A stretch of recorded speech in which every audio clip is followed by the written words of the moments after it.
مت کہو، اللہ کی بارگاہ میں بیٹھے ہو، خانہ کعبہ کے قریب میں ہے، حدود حرم میں، ذرا بولے سبحان اللہ۔ سبحان اللہ کا معنی ہے اللہ پاک ہے، اللہ پاک ہے، اللہ پاک ہے، تو بار بار بولا کریں، ہمارا اللہ پاک ہو جائے گا۔ اور اللہ راضی ہو گیا تو ہم دنیا میں بھی کامیاب ہے، آخرت میں بھی کامیاب ہے۔ اور ماشاءاللہ اگر شور ہوتا تو شاید جیسے ابھی یہ والے یہ پٹے مل رہے تھے تو شور نہیں تھا، خالی شور تھا، شور نہیں تھا۔ ہم بھی سائڈ میں بیٹھے تو وہاں افسوس، 100,000 افسوس کہ وہیں لڑنا شروع کر دیا۔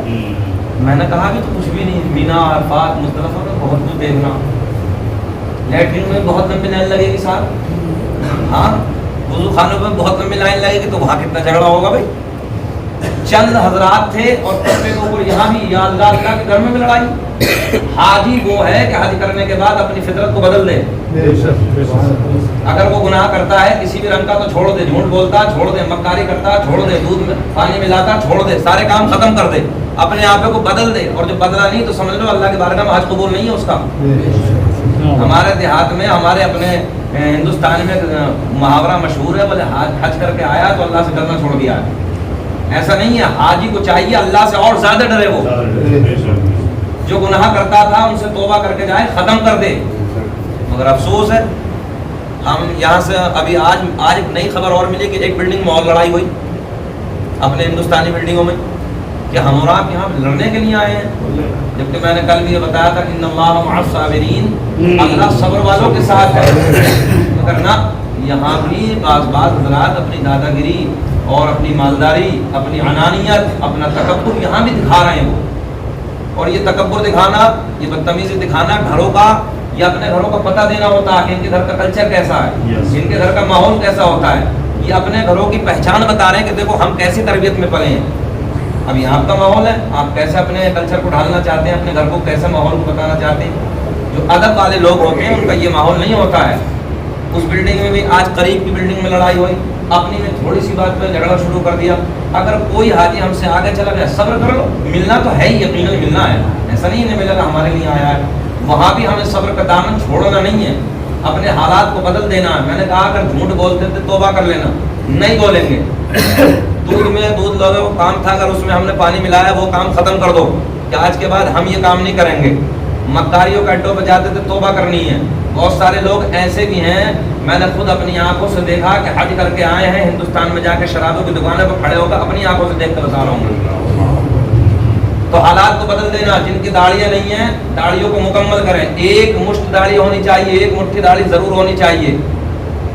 یہ ہمارے نبی پاک صلی اللہ تعالی علیہ وسلم کی پیاری سنت ہے، ایک مٹھی داڑھی ہونی چاہیے۔ جس کی نہیں تھی وہ یہاں سے جا کے داڑھی رکھے اپنے چہرے پر، اس لیے رکھے کہ میں اللہ کے گھر سے آیا ہوں اور میں اپنے نبی کی سنت کو زندہ کروں گا، چہرے پہ داڑھی رکھوں گا انشاءاللہ العظیم۔ بولو سب انشاءاللہ رکھیں گے نا انشاءاللہ۔ ہم اس داڑھی کو نہیں کتروانے گے، کل قبر میں جائیں گے، مرنا ہے سب کو، آقا کا سامنا ہوگا۔ جب آقا کا سامنا ہوگا تیسرا سوال ہوگا ما تقول فی حق ھذا الرجل، فرشتے سوال کریں گے بتا ان کے بارے میں کیا کہتا ہے۔ ایک حدیث کا ٹکڑا یہ ہے کہ نبی پاک صلی اللہ تعالی علیہ وسلم کا چہرہ انور قبر میں دکھایا جائے گا، سبحان اللہ۔ ایک حدیث کا ٹکڑا یہ ہے کہ سرکار کا روزہ یعنی سرکار کا گنبد خضرا دکھایا جائے گا، اور جتنا جو عاشق ہوگا اس کے ساتھ ویسے ہی ہوگا، سبحان اللہ۔ دعا کریں کہ اللہ رب العزت ہماری قبر میں آقا تشریف لے آئیں۔ بتاؤ جب سرکار تشریف لائیں گے سوال کریں گے فرشتے بتا ان کے بارے میں تیرا کیا عقیدہ تھا، کیا سوچتا تھا، اور بالاتفاق کہہ دیا کہ میرے آقا ہیں، اور میرے آقا نے کہہ دیا میرا ہوتا تو چہرے پہ داڑھی ہوتی، میری سنت کو سجا کے لاتا، اور منہ آقا نے پھیر لیا تو کہاں جاؤ گے، ٹھکانہ کہاں ہوگا؟ دنیا رسول پاک کی عقبہ رسول کا، یہ ساری کائنات ہے صدقہ رسول کا۔ اس لیے اپنے حالات کو بدلنا ہے۔ ایک عمل اور دیکھا میں نے، افسوس ہے ہمارے حجاج کوئی گاڑی لے کے عربی جا رہا تو ایک ایک سیب پہ ایسے بھاگ رہے ہیں کہ اللہ اکبر۔ میں نے سوچا 5 لاکھ لگا کے آئے، ایک سیب نہیں کھا سکتا اپنے پاس سے خرید کے، اور اس انداز میں ہماری ماں بہن عورتیں جا کے وہاں بھیڑ لگا رہی ہیں، اور ہم اپنے کانوں سے سن رہے ہیں کہ یہ ہندوستانیوں کا حال ہے، یہ ہندوستانیوں کا حال ہے، یہ ہندوستانیوں کا حال ہے۔ کیا اپنے ملک کی ہم بدنامی کرنے کے لیے آئے ہیں؟ یہاں 5 لاکھ روپے آپ حضرات خرچ کر کے لائیں، ظاہر سی بات ہے کہ یار کم سے کم 2-2 3-3 ہزار ریال تو لائے ہوئی، کم لے جاؤ، کھا لو بھائی، اگر کوئی چیز کو دل چاہ رہا وہ کھائیے آپ۔ چلیے بالاتفاق اگر کوئی تحفہ لے کے آیا ہے وہ آپ نے لے لیا تو شعور کے ساتھ لو اسے، یہ تو مت نہیں ہونی چاہیے کہ بدتمیزی ہو، یا بے شعور پن ہو کہ دیکھیے ان کی پہچان ہے ہندوستانیوں کی. یہ نہیں, الحمدللہ ہمارا ہندوستان کل بھی شان والا تھا, آج بھی شان والا ہے, اور الحمدللہ ہمارے ہندوستان سونے کی چڑیا ہے, اللہ کا فضل ہے. جو ملک ہے اس کا مقام اپنی جگہ, مگر کم سے کم ہمارا تو حق بنتا ہے کہ ہم اپنے وطن کی الحمدللہ تعریف کریں. تو اپنے ملک کی پہچان ہمیں ختم نہیں کرنی ہے, بلکہ پہچان بنا کے رکھنی. ہمارا ہندوستان شان والا ہے, عزت والا ہے, وقار والا ہے. دوسری, جرمنی کا ڈاکٹر کہتے ہیں کہ کھڑے ہو کے کھانا اور پینے سے کینسر پیدا ہوتا ہے. یہ آج کہہ رہے ہیں جی, 1400 سال کے بعد. میرے آپ کے نبی نے 1400 سال پہلے فرما دیا, جو کھڑے ہو کے ایک گھونٹ پانی پی لیا ایسی بیماری لگنے کا خطرہ ہے جس کا کوئی علاج نہیں ہے. میں نے کہا جرمنی والوں تم آج بتا رہے ہو, حسنین کے نانا نے 1400 سال پہلے بتا دیا ہے. آقا نے فرمایا اگر ایک گھونٹ پانی دھوکے سے پی لیا کھڑے ہو کے, یعنی انگلی ڈال کے طے کر دو, پلٹ دو, الٹی کر دو, ایسی بیماری لگنے کا خطرہ جس کا کوئی علاج نہیں. پانی تو چھوڑیے آپ, کھڑے ہو کے کھاتے پیتے ہمارے حجاج نظر آ رہے ہیں راستوں میں, دیکھیں آپ جاؤ پریکٹیکل کر کے دیکھنا. صبح میں کتنے حجاج ہیں انہیں پتہ ہی نہیں ہے, کھڑے ہو کے مستی سے پی رہے ہیں, ایسے جیسے نینی تال کو گھومنے کے لیے آ گئے ہیں. ہاں, جیسے نینی تال کی سیر کرنے کے لیے چلے گئے ہیں یا کشمیر کو چلے گئے. اللہ کا خوف اپنے دل میں پیدا کیجیے, اپنے آپ کو بدلیے. کھڑے ہو کے نبی پاک صلی اللہ تعالی علیہ وسلم نے سختی سے منع فرمایا ہے. کھڑے ہو کے نہ کھانا ہے نہ پینا ہے ہمیں. آج اس محفل میں توبہ کریں کہ انشاءاللہ آج کے بعد کبھی کھڑے ہو کے بولے نہیں کھائیں گے, انشاءاللہ بولے انشاءاللہ. ہاں, کیونکہ نبی پاک صلی اللہ تعالی علیہ وسلم کی حدیث مبارکہ ہے کھڑے ہو کے کھانے اور پینے سے ڈینجر بیماری پیدا ہوتی ہے. ہاں, ڈینجر بیماری کا علاج بھی سنیں. آقا کے صحابی عرض کرتے ہیں یا رسول اللہ اگر کوئی ایسی بیماری لگ جائے جس کا کوئی علاج نہ ہو, آقا اس کا کوئی حل, اس کی کوئی دوا. میرے آقا نے فرمایا وضو کا بچا ہوا پانی. اب تو ٹنکیوں کا زمانہ ہے, لوٹے سے وضو کرنے میں بھلائی ہے, کئی بھلائی ہے. یہ تو پانی زیادہ خرچ نہیں ہوتا, جو فضول خرچی ہوتی وہ نہیں ہوتا. اکثر کوشش کریں یہاں سے جا کے ایک لوٹا اپنے گھر میں لے کے آئیں, لوٹے سے وضو کریں اور ایک یا دو گھونٹ پانی اس میں بچا لیں. بعد میں کھڑے ہو کے کعبہ شریف کی طرف منہ کر کے دل میں یہ ارادہ کریں اللہ وضو کا بچا ہوا پانی ہے, مولا میں اس لیے پی رہا ہوں کہ میری بیماری کو کافور کر دے. انشاءاللہ 2 پانی ایسے ہیں جسے اجازت ہے کھڑے ہو کے, ایک پانی ماشاء اللہ سبحان اللہ, اور دوسرا وضو کا بچا ہوا پانی. اس کے علاوہ کوئی اجازت نہیں ہے کھڑے ہو کے کھانے اور پینے کی. تو اس لیے اپنے آپ کو بدلنا ہے, حالات کو بدلنا ہے. اللہ کا فضل ہے کہ ہم لوگ پرسوں انشاءاللہ اس سفر کی تیاری کر رہے ہیں جس سفر کے لیے ہم اور آپ آئے. ذرا مسکرا کے بولے سبحان اللہ. وہاں سے جب 5 اور 6 دن کے بعد واپس آئیں گے, میری کوشش یہ ہے کہ ہر حاجی بدلا ہوا نظر آئے. ایک کمی اور چل رہی ہے آپ لوگوں میں, میں دیکھتا ہوں نماز کا ٹائم ٹیبل ہمارے حضرت نے بالکل اوپر لکھ کے رکھا ہے. ساری نمازوں کا ٹائم ٹیبل ہے. ہندوستان میں تو چھوڑیے صاحب, یہاں بھی چھوٹ رہی ہیں, 4 چھوٹ رہی ہیں, 3 چھوٹ رہی ہیں. اللہ اکبر, جبکہ ٹائم ٹیبل موجود ہے. نماز اصل ہے, بازار بعد میں ہے. یہ یاد رکھنا, نماز اصل ہے, بازار بعد میں ہے. ہم بھی جاتے ہیں, ایسا نہیں ہے, ہم بھی خرید و فروخت کر رہے ہیں اپنے دوستوں احباب کے لیے, جو چاہنے والے ہیں گفٹ ہوتا اس لیے کہ آئے ہیں نبی کے شہر سے, آئے ہیں اللہ کے دربار سے, ہم بھی لے کے جائیں گے. مگر ہم جاتے ہیں عشاء کے بعد, یا اور جو خالی کا ٹائم ہے اس وقت جائیے. نماز کیوں چھوڑ رہے ہیں آپ, پتہ ہی نہیں ہے. کسی کے 2 نکل رہے ہیں, کسی کے 3 نکل رہے ہیں, کسی کی پوری نکل رہی ہے. کوشش کرو کہ جماعت میں مکمل حاضری ہونی چاہیے.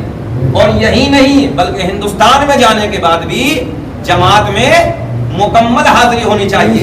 ہاں, کوشش کریں گے انشاءاللہ. ہاں, ایسا نہیں کہ پوری ختم کر دیں.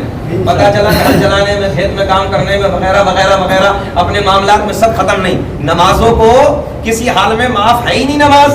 نماز تو ہر حال میں ہمیں پڑھنی ہے, ہر حال میں نماز کو قائم کرنا ہے, ہر حال میں نماز کو ادا کرنا ہے. کسی حال میں نماز معاف ہی نہیں ہے. اللہ ہم سب کو نماز پڑھنے کی توفیق عطا فرمائے, ہمارے دلوں میں سچی محبت پیدا فرمائے. اللہ نے اعلان فرمایا یا ایھا الذین آمنوا اتقوا اللہ, اے ایمان والو اللہ سے ڈرو. کس سے ڈرو؟ اللہ سے ڈرو.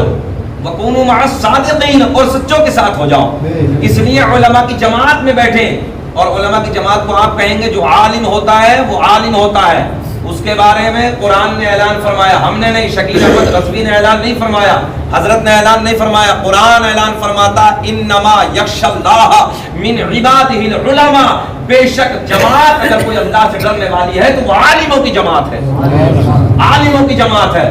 عالم کی ایک بات دین کی بتا کے پوری رات سو جانا, اور غیر عالم کی پوری رات نفل نماز پڑھنا, عالم کی ایک بات اس ساری رات کی عبادت سے افضل ہے. تو تو اس لیے ضرورت ہے جو دین سیکھے ہوئے لوگ ان کے قریب بیٹھیں. ہمارے حالات کل حاجی صاحب نے مجھے تھوڑا سا بتایا ہندوستان کے حالات کچھ چل رہے ہیں ابھی جو آپ لوگوں نے دیکھے ہوں گے. بہت ساری بیٹیاں ہماری مرتد ہو رہی ہیں. آج سوشل میڈیا کا زمانہ ہے. اس کی وجہ کیا ہے؟ قوم کے مالداروں سے کل حساب ہوگا ضرور. میں نے پہلے بھی کہا تھا ہماری بیٹیاں تو دوسروں کے کالجوں میں جا رہی ہیں. بڑے بھائی جوان بھائی کو نظر نہیں آتا, جوان بہنوں کے ہاتھ میں موبائل ہے. سوشل میڈیا کا زمانہ ہے. کتنی بہنیں ایسی ہیں جو غیر مسلموں کے گھروں کی بہو بن گئی ہیں. جا کے ہماری بیٹیاں ہیں دوسروں کے گھروں کی بہو بن رہی ہیں. کل کی پھر ایک رپورٹ اپنے علاقے کی ہے جو دوسری بچی جا کے دوسرے گھروں میں جا کے شادی کی ہے. کتنے معاملات ایسے ہیں جو بیٹیاں, یہ مت سمجھنا کوئی بریلی کی ہے, کوئی لکھنؤ کی ہے, کوئی ممبئی کی ہے, کوئی راجستھان کی, کوئی گجرات کی نہیں. انما المؤمنون اخوہ, ہر مومن آپس میں بھائی بھائی ہے. کوئی رشتہ نہ صحیح مگر ایک رشتہ ہے جس رشتے کو ہم سارے مسلمان جوڑتے ہیں, لا الہ الا اللہ محمد رسول اللہ. اس لیے وہ بھی ہماری بہنیں ہیں, وہ بھی ہمارے بھائی ہیں. ضرورت ہے کہ اپنی بہن بیٹیوں پہ کنٹرول کرو, بہن بیٹیوں پہ نظر رکھو. آج بیٹیاں مرتد ہوتی چلی جا رہی ہیں, دوسرے کے گھروں میں چلی جا رہی ہیں. غیرت کہاں ڈوب گئی ہے بھائیوں کی؟ باپ کی غیرت کہاں چلی گئی ہے؟ ماں کو سارے حالات کا معلوم ہوتا ہے. بیٹی لاتی کہاں سے ہے, کھاتی کیا ہے, پہنتی کیا ہے, سارے معاملات کو باپ کو کم, ماں کو زیادہ معلوم ہوتا ہے. باپ بیچارہ 8 گھنٹے 10 گھنٹے 12 گھنٹے باہر کماتا ہے, ماں گھر میں رہتی ہے. یاد رکھنا بیٹی کو بگاڑنے میں 2 کا ہاتھ ہوتا ہے. اور ہم نے پورے ہندوستان کو دیکھا ہے. الحمدللہ کوئی گوشہ ہندوستان کا ایسا نہیں ہے اس چھوٹی عمر میں جہاں میں نے تقریر نہ کی ہے. لاکھوں لاکھ کے مجمع میں ہم نے ہر معاملات کو پرکھا ہے. ہم نے دیکھا ہے گھر میں بیٹی کو بگاڑنے کا سب سے نمبر 1 ہاتھ بھابھی کا اور ماں کا ہاتھ ہوتا ہے. بھابھی کا اور ماں کا ہاتھ ہوتا ہے. جبکہ ضرورت ہے کہ بھابھی کی بھی عزت ہے. اگر نند ہے تو اس کی بیٹی کے مثل, چھوٹی نند ہے تو اس کی یہ سوچتی ہے کہ ان کی ناک کٹے گی تو میری اونچی ہو جائے گی. نہیں ہو سکتا. یاد رکھنا ان بیٹیوں سے بھی ہم نے کہا ہے کہ جیسی کرنی ویسی بھرنی, نہ مانے تو کر کے دیکھ. آج کسی کی بیٹی کے ساتھ ہو رہا, کل تیری بیٹی کے ساتھ ہوگا. اگر تم ایسا کرے گی تو کل تیری بیٹی کے بھی ساتھ ہوگا. اس لیے ضرورت ہے کہ بہنیں کنٹرول کریں اور ہماری جو بھابیاں ہیں وہ بھی کنٹرول اپنی نندوں پہ کریں. ماؤں کو چاہیے کہ وہ بیٹی کی پوری نگرانی کرے, سختی کے ساتھ دیکھیں کہ بیٹی کہاں جاتی ہے, بات کس سے کرتی ہے, تنہائی میں کتنی دیر رہتی ہے, کیوں رہتی ہے, کیا بات کرتی ہے. یہ ضرورت ہے کہ ماں نظر رکھے. ہر بھائی کی ضرورت ہے, ہر ماں کی ضرورت ہے, ہر بھابھی کی ضرورت ہے. آج بیٹیاں اسلام سے دور ہو کے چلی جا رہی ہیں, دوسروں کے گھروں کی بہو ہو رہی ہیں. اللہ رحم فرمائے. حالات اتنے بد سے بد ہوتے چلے جا رہے ہیں. اپنی بیٹیوں کو دین سکھاؤ. اور اللہ نے جتنے لوگ یہاں پر بیٹھے ہیں, اگر دولت دی ہے تو بیٹیوں کے لیے کالج بناؤ, بیٹیوں کے لیے کالج بناؤ. الحمدللہ میں شہر امروہہ میں بیٹیوں کے لیے بہت جلدی کالج بنانے کے لیے جا رہا ہوں. زمین اللہ نے کرا دی ہے, زمین ہو گئی ہے, بہت بڑی بلڈنگ انشاءاللہ تیاری ہے. اور اس میں مکمل حجاب کے ساتھ, آپ نے دیکھا ہماری بیٹیوں کے برقعے چھینے جا رہے ہیں, ہماری بیٹیوں کے حجاب چھینے جا رہے ہیں, ہماری بیٹیوں پہ الٹی سیدھی نظریں رکھی جا رہی ہیں. اس کی وجہ کیا ہے کہ قوم کے ہمارے مالدار شادی ہال تو بناتے ہیں مگر بیٹیوں کے لیے کالج نہیں بناتے ہیں. کل قیامت میں حساب ہوگا. اس لیے ضرورت ہے کہ بیٹیوں کے لیے کالج بنائے جاؤ. انشاءاللہ العظیم اگر ہمارا کالج ہوگا, ضرورت ہے کہ ہماری بیٹی کے حجاب پہ کوئی انگلی اٹھا دے, ہماری بیٹی کے حجاب کو کھینچ لے, کسی کی طاقت ہوگی. انشاءاللہ العظیم آپ لوگ سب میرے لیے دعا کریں, اللہ ان بازوؤں میں طاقت عطا فرمائے. بیٹیوں کے لیے انشاءاللہ شہر امروہہ کے متصل ایک کالج بنانے کی تیاری ہے. پوری CCTV کیمروں کی نگرانی میں ہوگا اور انشاءاللہ العظیم حجاب کے ساتھ بچی آئے گی. اس میں 5 جماعت ہم نے مولویت رکھی ہے. انشاءاللہ مکمل تربیت کا ماحول ہوگا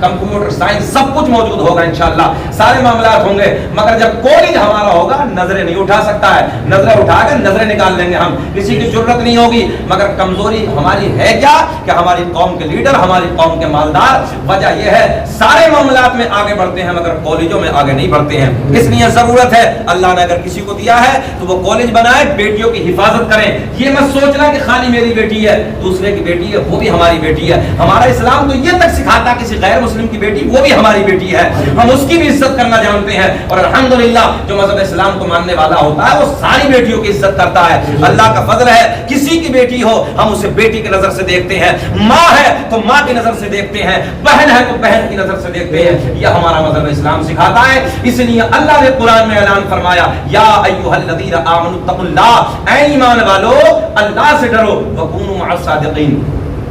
کوشش کریں گے نا اپنے آپ کو سدھارنے کی.